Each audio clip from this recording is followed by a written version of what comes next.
नमस्कार दोस्तों, आदर्श विद्या मंदिर दौसा ऑनलाइन क्लासेज में आपका स्वागत है। इस कोरोना काल में आपको लग रहा है, लेकिन मजबूरी है आपकी और हमारी, पढ़ाई तो करनी पड़ेगी। तो आज हम कक्षा अष्टमी विषय सामाजिक विज्ञान दिनांक 9 जुलाई 2020 पाठ 4 कृषि, इसका पार्ट 2। पहले पार्ट में हमने कृषि के बारे में पढ़ा, कृषि क्या होती है, कैसे होती है। आज हम उसके अगले चरण में चलेंगे। कृषि का हम सेकंड चरण चलेगा। उसमें सबसे पहला बिंदु आएगा हमारा कृषि तंत्र। सबसे पहला बिंदु है कृषि तंत्र। किसे कहते हैं, यानी कृषि तंत्र होता क्या है, उसकी परिभाषा मानो, या कृषि तंत्र है क्या। कृषि या खेती को एक तंत्र के रूप में देखा जा सकता है। कृषि या खेती को एक तंत्र के रूप में देखा जा सकता है, क्योंकि इसमें जो महत्वपूर्ण निवेश होते हैं, क्या क्या चीज डाली जाती है, उसमें होता है बीज, उर्वरक, मशीनरी और श्रमिक। यानी खेती काम करने के लिए हमें बीजों की आवश्यकता होती है, उर्वरक के रूप में हम खाद डालते हैं, मशीनरी के रूप में हम हल वगैरह जो होते हैं, ट्रैक्टर, वो काम आते हैं, और श्रमिक में जो खेतों में काम करते हैं लोग, किसान, वो श्रमिक काम आते हैं। तो ये महत्वपूर्ण निवेश होता है खेती के अंतर्गत। उसके अंतर्गत जुताई, सबसे पहले हम ट्रैक्टर के द्वारा, हलों के द्वारा जुताई करते हैं, फिर बुआई होते हैं, बीजों के द्वारा उसको बुआई की जाती है। सिंचाई, पानी के माध्यम से हम सिंचाई करते हैं। निराई, यानी जो खरपतवार होती है उसे हम हटाते हैं, और अंत में जब फसल पक कर के तैयार होती है तब होती है कटाई। इन सभी क्रियाओं को कृषि तंत्र कहते हैं। इन सब क्रियाओं को क्या कहते हैं, कृषि तंत्र। यानी जो काम होता है, बीज, उर्वरक, मशीनरी, श्रमिक, जुताई, बुआई, सिंचाई, निराई, कटाई, ये जो सब क्रियाएं होती है, इन सबको मिलाकर कृषि तंत्र कहलाता है। क्या कहलाता है, ये कृषि तंत्र कहलाता है। अगला बिंदु आता है कृषि के प्रकार, यानी कृषि कितने प्रकार से की जाती है, कृषि को कितने भागों में बांटा गया है। तो विश्व में विभिन्न प्रकार के कृषि की जाती है। विश्व में विभिन्न प्रकार से कृषि की जाती है। कैसे, क्यों? क्योंकि अलग अलग क्षेत्रों में अलग अलग स्थितियां होती है। उसमें भौगोलिक दशाओं के आधार पर, वहां की भौगोलिक दशा कैसी है, उसके आधार पर खेती की जाती है। उत्पाद की मांग, यानी वहां पर किस वस्तु की मांग है, तो उसका उत्पादन ज्यादा किया जाता है।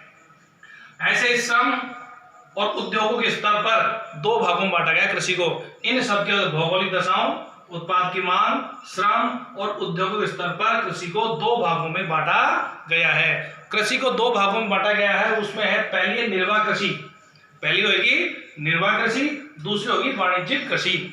निर्वाह का मतलब जानेंगे कि आदमी अपने जीवन निर्वाह के लिए जो कार्य करता है, मनुष्य अपने जीवन निर्वाह के लिए जो कार्य करता है, वो निर्वाह, अब जो खेती करता है तो वो निर्वाह कृषि कहलाएगी। उसके बाद है वाणिज्यिक कृषि, जो फसलें वाणिज्यिक रूप में जो सीधा पैसा इनकम देती है, कि पैदा की और बेच दो, हाथ में पैसा आ जाएगा, वो कहलाती है वाणिज्यिक कृषि। अब पहले बिंदु पर आते हैं हम, निर्वाह कृषि।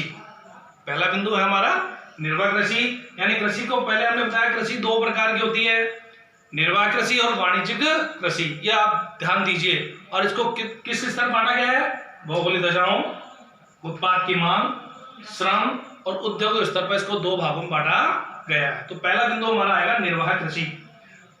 इसकी परिभाषा, यानी कृषि कृषक परिवार की आवश्यकताओं को पूरा करने के लिए की जाती है। खेती, जो किसान होता है वो अपनी आवश्यकताओं को पूरा करने के लिए खेती करता है, क्योंकि अपना और अपने परिवार का पालन पोषण वो करता है, और बच जाता है तो वो हमारे पास आता है। पहले अपने परिवार का पालन पोषण, उसके बाद ये जो अन्न देवता होते हैं, अन्नदाता होते हैं किसान, वो बचने के बाद हम तक पहुंचता है, और फिर हम उस फसल का उपयोग करते हैं। तब जाकर हम गेहूं लेते हैं या चावल लेते हैं, उसका आटा तैयार होता है, फिर उसकी गरम गरम रोटियां सिकती है, और फिर हम उसको खाते हैं। ऐसे सब्जियों में ले लो, सब्जियां तैयार होगी, फिर वो बाजार में आएंगी, बाजार से अपने घरों में आएंगी, घरों से किचन में जाएंगी, और उसके बाद तैयार होकर अपने पेट में जाएगी। यानी हम अपनी उससे ऊर्जा प्राप्त करते हैं। तो ये खेती होती है जिससे कितने लोगों का काम चलता है। अब आता है, इसको भी हम दो भागों में बांट सकते हैं। निर्वाह कृषि को भी हम दो भागों में बांट सकते हैं। पहली होती है गहन निर्वाह कृषि और दूसरी होती है आदिम निर्वाह कृषि।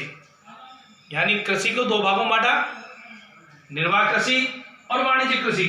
अब निर्वाह कृषि को भी दो भागों में बांटा, गहन निर्वाह कृषि और आदिम निर्वाह कृषि। तो पहला बिंदु आता है गहन निर्वाह कृषि।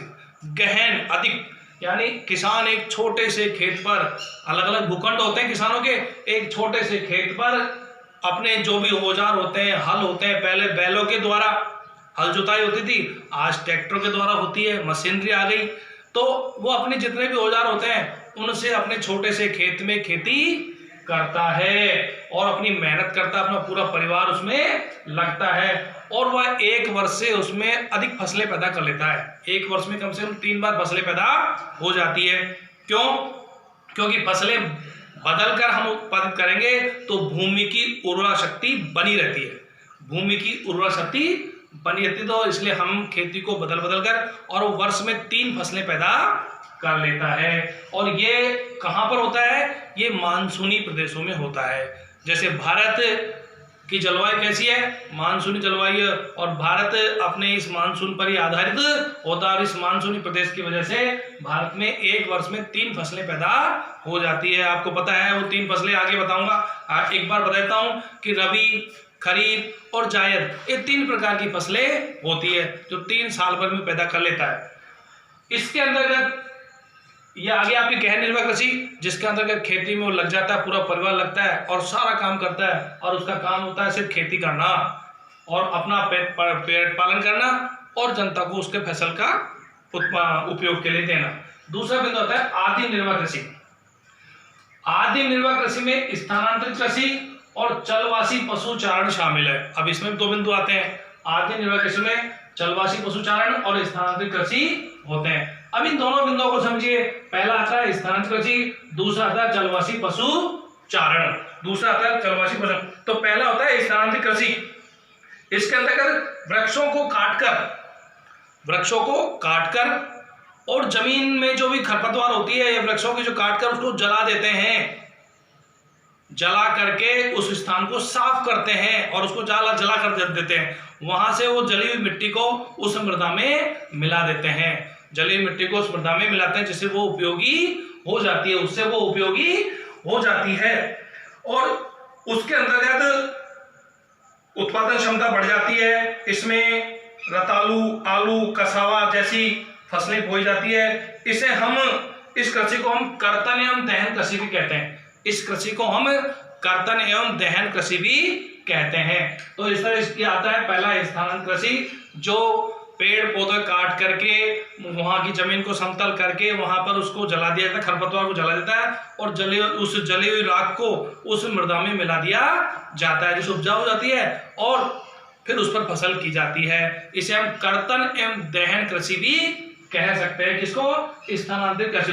अगला बिंदु आता है चलवासी पशुचारण। अगला बिंदु है चलवासी पशुचारण, कि जो लोग अपने पशुओं को चराने के लिए अलग अलग चारा और पानी को ढूंढते हैं और एक स्थान से दूसरे स्थान पर चले जाते हैं, घूमते हुए एक दूसरे स्थान से दूसरे स्थान पर चले जाते हैं कि पशुओं के लिए चराई कहाँ से होगी। जहाँ खेत खाली पड़े होंगे तो वो पशुचारण के लिए पानी की तलाश करते हैं, खेती की तलाश करते हैं। वहां से जब उन पशुओं का चारा पानी उड़ जाता है तो वो एक स्थान से दूसरे स्थान पर भी चले जाते हैं। तो ये होता है पहाड़ी इलाकों में। ये कहाँ होता है? पहाड़ी इलाकों में ये चीजें होती है जो चलवासी पशुचारण के अंतर्गत आती है। ये इसमें पशु जो होते हैं वो ऊंट, बकरी, भेड़ ये पाली जाती है। और याक जो पहाड़ी इलाकों में पाया जाता है, याक बड़ा बैल की तरह होता है, भारी होता है, सफेद और कई कलर के होता है, तो उनके बाल भी ज्यादा होते हैं। अब उनसे उन खेतों के जो श्रमिकों को जो पशु रखते हैं उनसे क्या होता है? इनसे मांस प्राप्त होता है, दूध प्राप्त होता है और बाल प्राप्त होते हैं, जो इनसे कई उत्पादक वस्तुएं बनती है। तो ये आज का बिंदु हमारा हुआ कृषि तंत्र, कृषि के प्रकार, उसमें भी निर्वाह कृषि, वाणिज्यिक कृषि। फिर निर्वाह कृषि में 2 बिंदु हो गए, गहन निर्वाह कृषि, आदिम निर्वाह कृषि और फिर गहन निर्वाह कृषि और आदिम निर्वाह कृषि में 2 बिंदु हो गए, स्थानांतरित कृषि और जलवासी पशुचारण। स्थानांतरित कृषि को कहते हैं कर्तन एवं दहन कृषि। तो इस तरह से ये बिंदु आज हमारा पूरा होता है। खेती के अगले भाग में, अगले वीडियो में फिर हम आपको बताएंगे। इसके प्रश्नोत्तर करने हैं, आपको एक बिंदु बनाकर अपनी कॉपी में उतारना है और इसके प्रश्नोत्तर आप स्वयं बनाएंगे कि मैंने कौन कौन से प्रश्न बोले, वो प्रश्न आपको बनाने हैं। धन्यवाद।